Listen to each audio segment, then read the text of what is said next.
ከ22 ምርጥ ዓመታት በኋላ አርሰናልን አርሰን ቬንገር ለቀቁ።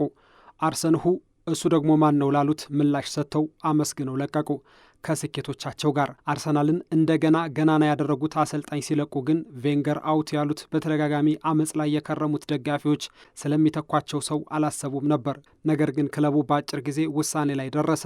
በወቅቱ በስፔን ሲቪያ፣ በፈረንሳይ ደግሞ ፓሪሰን ጀርመ ከፍ ያለ ቦታ ላይ እንዲቀመጥ ያደረጉት ስፔናዊ አሰልጣኝ የአሁኑ የአስቶን ቪላው መሪ ተተኩ። ኡናይ ኤምሪ ከውጤታቸው በላይ እንዴት አመሻችሁ የሚለው ሰላምታቸው መነጋገሪያ የነበረው ኤምሪ በመጡበት ዓመት በሀገር ውስጥ ውድድሮች ባይሳካላቸውም ቡድናቸውን እሳቸው ደጋግመው ባነሱትና በሚታወቁበት ዩሮፓ ሊግ ላይ የፍጻሜ ተፋላሚ ማድረጋቸው ትልቁ ስኬታቸው ሆነ። ሆኖም እሱንም በፍጻሜው በቼልሲ ተነጠቁ። በፕሪሚየር ሊጉም ከምርጥ አራት ውጭ ሆነው አምስተኛ ሆነው ጨረሱ። የደጋፊዎች ፊትም ገና በመጀመሪያው ዓመት ዞረባቸው። ሁለተኛ ዓመታቸውን 2019-2020 ሲጀምሩ ነገሮች መልካም ይመስሉ ነበር። ሆኖም በህዳር ወር መጨረሻ ተወሰነባቸው። በዩሮፓ ሊግ በአይንትራንክ ፍራንክፈርት የደረሰባቸው ሽንፈት ለዛውም ሜዳቸው ላይ የመጨረሻ ጨዋታቸው ሆነ። በሁሉም ውድድሮች 7 ጨዋታ ማሸነፍ አለመቻላቸው ከ1992 ወዲህ መጥፎ የአርሰናል ጊዜ ነበርና ተወሰነባቸው። ኤምሬ ተሰናበቱ። ፍሬድሪክ ሊዩምበርግ ቡድኑን ለማሰልጠን በጊዜያዊነት ተረከበ። ኤምሬ በመካከል ሆነው ቬንገር 22 ዓመት፣ ሊዩምበርግ ደግሞ 22 ቀናትን አርሰናልን መርተዋል። የኤምሬ የመጨረሻ ቡድናቸው ደግሞ ይህን ይመስል ነበር። ከሊዩምበርግ 22 ቀናት በኋላ የጋርዲዮላ ደቀ መዝሙር ሚኬል አርቴታ የአርሰናል አሰልጣኝ ሆነው ተሾሙ። ሚኬል አርቴታ ከኡናይ ኤምሪ የተረከቡት ቡድን ይህን ይመስላል። በመጀመሪያ ጨዋታቸው ከበርንማውዝ ጋር 1-1 ሲለያዩ በበዓል ሰሞን ጨዋታ መሆኑ ነው። ግብ ጠባቂ በርድ ሌኑ፣ ተከላካዮቹ ሚትላንድ ኔይልስ፣ ሶክራተስ ፓፓስታቶ ፓውሎስ፣ ዴቪድ ሉዌዝ ና ቡካዮ ሳካ፣ አማካይ ላይ ሉካስ ቶሬራ፣ ግራኒት ዣካ፣ ሚሱት ኦዚል ና ሬስ ኔልሰን፣ አጥቂ ቦታ ላይ ደግሞ ፔር ኤምሪክ ኦባሙያንግ ና አሌክሳንደር ላካዜት። በጊዜ ፍጥነት ከዚህ ቡድን የቀረው ቡካዮ ሳካ ሆኗል። በአርቴታ የመጀመሪያ ጨዋታ የግራ ተከላካይ ቦታ ላይ የጀመረው ሳካ አሁን ላይ የቀረው ብቸኛው ተጫዋች ሲሆን የክለቡም ወሳኝ ተጫዋች ነበር። በዛ ወቅት ግን የክለቡ ወሳኝ ሰው ፔር ኤምሪክ ኦባሙያንግ ነው። ከፍተኛ ግብ አስቆጣሪው ጋቦናዊ የክለቡ አንበልም ነበር። በተዳከመው ቡድን ውስጥ አርሰናል በዚህ ስብስብ ኤፍኤ ዋንጫን ማንሳቱ ለአርሰናል ደማቅ አጀማመር ነበር። ቀጣዮቹ 2 ዓመታት አስቸጋሪ የሽግግር ጊዜያት ነበሩ። የአርሰናል ደጋፊዎችና ኃላፊዎችን ትዕግስት የተፈታተኑ ዓመታት 2020-2021 በሊጉ 8ኛ ሆኖ በማጠናቀቅ ከአውሮፓ መድረክ ውድድር ውጭ የሆነበት፣ 2021-22 ደግሞ በሊጉ 5ኛ ሆኖ በማጠናቀቅ ወደ አውሮፓ መድረክ በዩሮፓ ሊግ የተመለሱበት፣ ከዚያም ቁልፎቹ ዓመታት መምጣት ጀምሯል። 2022-23 አርሰናል የትዕግስቱን ፍሬ ማየት የጀመረበት ዓመት ነበር። ምንም እንኳ በዋንጫ ባይታጀብም ክለቡ በሊጉ 2ኛ ሆኖ የጨረሰበትና ከበርካታ ዓመታት በኋላ ወደ አውሮፓ ሻምፒየንስ ሊግ የተመለሰበት፣ ነገር ግን ደግሞ የሚያስጸጽት ዓመት። መድፈኞቹ ከጠቅላላው የሊጉ 296 ቀናት 248ቱን ቀናት በሊጉ አናት ላይ ሆነው ዋንጫውን ሲያጡ፣ በሊጉ ታሪክ ለረዥም ጊዜ ደረጃ ሰንጠረዥኑ መርቶ ዋንጫውን ማጣት። አርሰናል ክሪስታል ፓላስን ባሸነፈበት የሊጉ ጨዋታ የደረጃ ሰንጠረዡ ላይ መድፈኞቹ ሲቲን በ8 ነጥብ ልዩነት እየመሩ ነበር። ከዚያም ሊድስ ዩናይትድን ባሸነፉበት በቀጣዩ ሳምንት ወደ 6 ጠቧል። ሲቲ ተስተካካይ መርሃ ግብሮቹን አሸንፏልና ማዕበሉ የሚጀምረውም ከዚህ ነው። ሊቨርፑል ጋር 2-2፣ ሳውዛምፕተን ጋር 3-3 ሲላይ ይባስ ብሎ በማንቸስተር ሲቲ 4-1 ተሸነፉ። ወርሃ ሚያዝያ ሲጠናቀቅም አርሰናል ማንቸስተር ሲቲን መምራቱን ቀጥሏል። ከመጨረሻዎቹ 3 መርሃ ግብሮችም 2ቱን ተሸነፈ፣ በብራይተንና በኖቲንጋም ፎረስት። ከስር ሲያደባ የነበረው ማንቸስተር ሲቲ በመጨረሻዎቹ 3 ሳምንታት ያስመዘገባቸው ውጤቶች ዋንጫውን ሰጡት። የዓመቱን 83.7 በመቶ የመራው አርሰናል ግን ዋንጫውን ቢያጣም ሚኬል አርቴታ ሁሉንም አመስግነው ለደጋፊዎች ያሳለፍናቸውን ጊዜ እያጣጣምን እንቆይና ለሌላ ምርጥ ዓመት እንዘጋጅ ብለው ዓመቱ ተዘጋ። በዓመቱ የመሸጋገሪያ መልእክታቸውም ይህን አሉ። የነበረው እንዳለ ሆኖ ቀጣዮቹ ዓመታት የእኛ ናቸው። ይህ ነው የእኛ አርሰናል አሉ። ለቀጣዩ ዓመትም ዝግጅት ተጀመረ። 2023-24 የውድድር ዓመት ሞቅ ብሎ ተጀምሯል። በዝውውር ጊዜውም 200 ሚሊዮን ፓውንድ መድበው ዴክላን ራይስ፣ ካይ ሃቨርዝ እና ጁሬን ቲምበርን የመሳሰሉ ተጫዋቾች ፈረሙ። ግብ ጠባቂው ዴቪድ ራያንም በውሰት አስፈረሙ።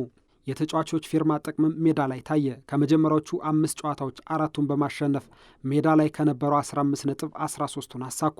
ሆኖም የውድድር ዓመቱ አጋማሽ ሲቃረብ መዳከሞች መጡ። በተለይ ለበጋ ጊዜ ልምምድ ወደ ተባበሩት አረብ ኤሚሬትስ ዱባይ ከማቅናታቸው በፊት በሊጉ በተከታታይ በዌስትሃም እና ፉልሃም፣ በኤፍኤ ዋንጫው ደግሞ በሊቨርፑል የተረቱባቸው ውጤቶች አስከፊ ነበሩ።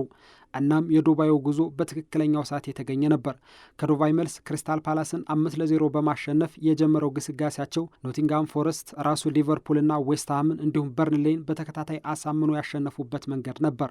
በ5 ጨዋታዎች 21 ግቦችን በማስቆጠር 2 ግቦችን ብቻ በማስተናገድ ወደ መሪዎቹ የተጠጉበት። የሊጉ 3/4ኛ ተጠናቆ 9 ጨዋታዎች ሲቀሩ አርሰናል ከሊቨርፑል በ2 ነጥብ ብቻ አንሶ ሁለተኛ ደረጃ ላይ ተቀመጠ። ሆኖም 32ኛ ሳምንት ላይ መድፈኞቹ በሜዳቸው አስደንጋጩን ውጤት አስመዘገቡ። በአስቶን ቪላ 2-0 ተረቱ። ከዛም በኋላ ቢሆን ተፎካካሪዎቻቸው በተከታታይ በጣሏቸው ነጥቦች ምክንያት በ35ኛ ሳምንት ቶትንሃምን ረተው የሊጉን መሪነት ተረከቡ። ምንም እንኳ ተፎካካሪያቸው ማንቸስተር ሲቲ አንድ ተስተካካይ ጨዋታ ቢኖረውም፣ ሆኖም አርሰናል ተከታታይ ጨዋታዎችን ቢያሸንፍም ተፎካካሪው ሲቲም ተስተካካዩን ጨምሮ ሁሉንም ጨዋታዎች በማሸነፉ አርሰናል ለሁለተኛ ተከታታይ ዓመት ሁለተኛ ደረጃን ይዞ ለማጠናቀቅ ተገደደ።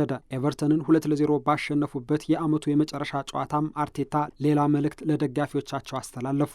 ክለባችሁን መደገፍ ቀጥሉ፣ አይክፋችሁ፣ ምክንያቱም ከዚህ በላይ አድርገናልና እናም ምርጡን ዓመት እናገኘዋለን። 2023-24ም ያለ ዋንጫ ተጠናቀቀ። ሌላ ዓመት፣ ሌላ ዝግጅት፣ ሌላ አዲስ ተስፋ 2024-25 ተጀመረ። በቅድመ ዝግጅት እንደ በርንማውዝ፣ ባየር ሊቨርኩሰንና ኦሎምፒክ ሊዮንን የመሳሰሉ ክለቦች ጋር ተጫወተ። ሪካርዶ ካላፊዮሬና ሚኬል መሪኖ ቁልፍ ፈራሚዎች ሆኑ። የዴቪድ ራያ ዝውውር ከውሰት ወደ ቋሚነት ተቀየረ። ራሂም ስተርሊንግና ኔቶ ማሟያ የውሰት ዝውውሮች ነበሩ። እንዳለፈው ዓመት ሁሉ የመጀመሪያዎቹ ሳምንታት ደማቅ ነበሩ። ወልቭስን 2-0 በማሸነፍ የጀመረው የውድድር ዓመት በመጀመሪያዎቹ 10 ጨዋታዎች ከ2 ሽንፈቶች ውጭ ሌሎች ጥሩ ውጤት የተመዘገበባቸው ነበሩ።